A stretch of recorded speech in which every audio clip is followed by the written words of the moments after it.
Well, don't worry, you are not tuned into a cookery channel. I'm not gonna tell you about eggs and ham today. This story is about a chicken and a pig. You should know it when you are in the project management industry. These stories gives you a lot of knowledge, insights towards your team management. This is all about the commitment and the involvement. So watch till the end. This message will be very important for you.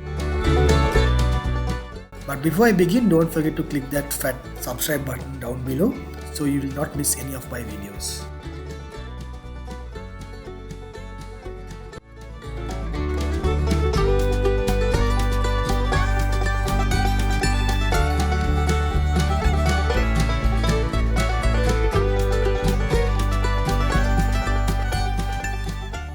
So here's the story.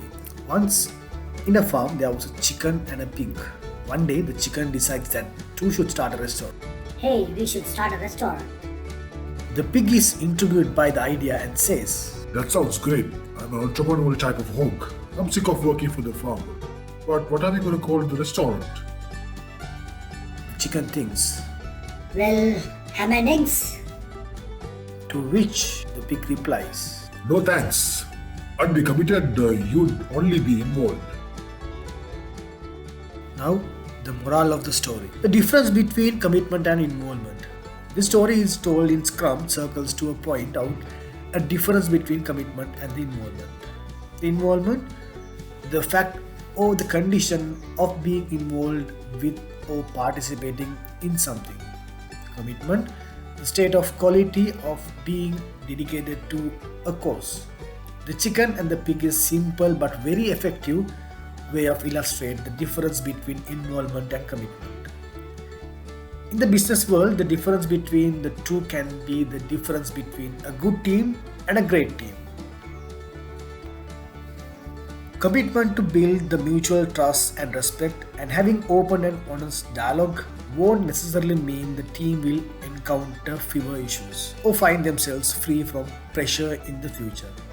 It will, however, give the team greater capacity to deal with these situations as they arise and allow them to resolve them in a more timely and productive way. This in turn leads to improved performance.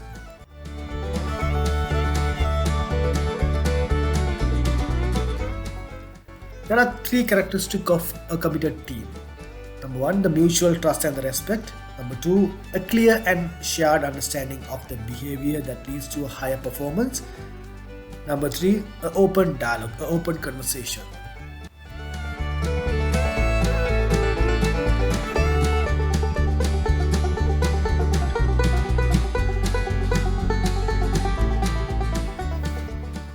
Good business planning develops commitment. In the business planning process, commitment is essential. Plan needs to be implemented, and implementation means commitment. There has to be accountability and peer pressure. You have to follow up on what plan to make sure that is actually carried out. Here are some ways to develop commitment within your team. Use the SWOT analysis, strengths, weakness, opportunities and threats to start the discussion. SWOT brings the team members into a strategic discussion. It makes strategy understandable. Your managers have to be part of the team that discuss the strategy. Then, make the budgeting elements of the planning process visible. Managers should see what their peers are spending and should hear why. Make sure people know that actual results will be compared to plan. With time in company that uses the planning process, this becomes second nature. In the beginning, however, it is extremely important that the main company owners and operators set the standard by scheduling plan review meetings each month and attending them. This has to be. So that's all for today. So you know the drill. If you like the content, please subscribe to my channel so you'll see more videos from me, and like the video if you like the content and share with your friends. Thank you. We'll see you in another video.